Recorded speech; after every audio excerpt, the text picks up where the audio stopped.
जयशंकर की शैलराज हिमालय और पितृेश्वरों की कन्या मैना का सानंद पूर्वक जब विवाह संपन्न हो जाता है, वो अपने निज धाम में रहने लगते हैं। उसी समय काल में सृष्टि में तारकासुर बोलकर एक असुर का महान आतंक उपद्रव पूरी सृष्टि सभ्यता पर हो रहा था। देवलोग दुखित हो चुके थे। ब्रह्मा जी के निर्देश पर सबके सब भगवान विष्णु के पास में गए। भगवान विष्णु ने बताया कि जो भगवान शिव हैं, उनके संभूत वीर्य के द्वारा जो उनकी संतान उत्पन्न होगी, वही तारकासुर का वध कर सकती है। माँ सती जो है, योगाग्नि के द्वारा अपना शरीर भस्म कर चुकी है। भगवान शिव वितरागी बनकर, वैरागी बनकर जीवन जी रहे हैं, समाधिस्थ हैं। तो ऐसे समय में किस रूप से शंकर से संभूत जो पुत्र है वो उत्पन्न हो, तो इन्हीं आशाओं के साथ विष्णु भगवान के निर्देश पर सब देवता उनके नेतृत्व में शैलराज हिमालय के पास में पहुँचते हैं। सपत्नीक सभी देवताओं का स्वागत सम्मान, उनकी स्तुति करने के पश्चात कि मेरा बड़ा अहोभाग्य कि आप सब लोग एक साथ में मेरी इस पुण्य धरा पर पहुँचे हो, मुझे और पावन पवित्र बना दिया है। मेरी स्त्री, मेरा गेह, मेरा देह सब कुछ आज सफल हो गया, पुण्यमय हो गया। कहिए मैं आपकी क्या सेवा कर सकता हूँ। तो देवताओं ने भगवान विष्णु के नेतृत्व में जो वहाँ पर पहुँचे हैं, सबने निवेदन किया कि शैलराज, आपके अगर यहाँ पर भगवती सती पुनर्जन्म के बाद दूसरे जन्म के रूप में आपकी पुत्री के रूप में जन्म ले ले, तो देवताओं का और सृष्टि का बहुत बड़ा हित हो सकता है। तो किस प्रकार से होगा, भगवान विष्णु ने बताया कि आप भगवती जो आद्या शक्ति माँ कालिका है, जो लक्ष्मी स्वरूपा है, जो ज्ञान स्वरूपा है, जो शक्ति स्वरूपा है, उनकी तपस्या करें। और हम लोग भी प्रयास करेंगे। तो विधान और विधि और तरीका बताकर सब देवता लोग वहाँ से चले गए। सपत्नीक तपस्या प्रारंभ की।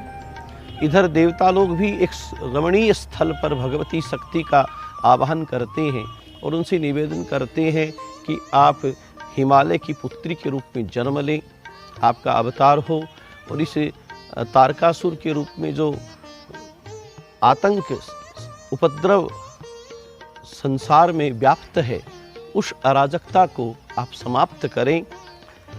भगवती ने स्वीकृति दी। मैना के सहित हिमालय है, वो गंगा के किनारे उपसरिस श्रेष्ठ में जो क्षेत्र है, वहाँ पर तपस्या प्रारंभ करता है। भगवती की बालुका के द्वारा मूर्ति बनाकर उसका षोडशोपचार आद्योपांत पूजन कर कर और विशेष कर अष्टमी के दिन उन्हें विशेष आहार निवेदन करते हुए पूजा आराधना तपस्या की। और 100 वर्ष व्यतीत होने के पश्चात भगवती साक्षात उनको दर्शन देती है। भगवती को देखकर दोनों दंपत्ति जो है वो गदगद हो जाते हैं। उनकी बड़ी भाव विभोर होकर के स्तुति करते हैं। भगवती उनसे पूछती है कि आपकी क्या कामना है।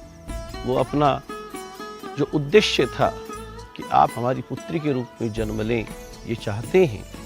उन्होंने तथास्तु वरदान दिया है और भगवती ने बताया है कि आपके पहले 100 पुत्र होंगे, उनमें एक श्रेष्ठ पुत्र होगा जो संसार में सुविख्यात बनेगा और मैं भी आपकी पुत्री के रूप में उन 100 पुत्रों के बाद में जन्म लूँगी।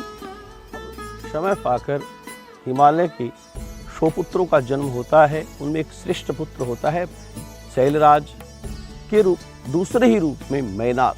मैना के गर्भ से जन्म हुआ वो मैनाक पर्वत, बड़ा ही बलशाली, समुद्र से उसकी मित्रता, नाग बंधुओं के साथ में उसका आना जाना और नागकुल का वो परिरक्षक मैनाक जो है, समस्त पर्वतों का शैलराज बनकर करके आज भी सुशोभित होता है। अब देवी उमा जो है वो हिमवान के हृदय में और मैना के गर्भ में प्रविष्ट करती हैं, उस गर्भस्था देवी का सभी देवता लोग स्तवन करते हैं, उनकी स्तुति करते हैं। हिमालय राजा, हिमाचल राजा जो है वो अपने जंगम और स्थावर स्वरूप से उनका चिंतन करता रहता है। मैना उनको अपने गर्भ में महसूस करती है और माँ मैना के साथ में उस शक्ति की गर्भ में बातचीत होती है। वो उन्हें अपना दिव्य स्वरूप दिखलाती है और देखते ही देखते वो एक नवजात कन्या के रूप में परिवर्तित हो जाती है।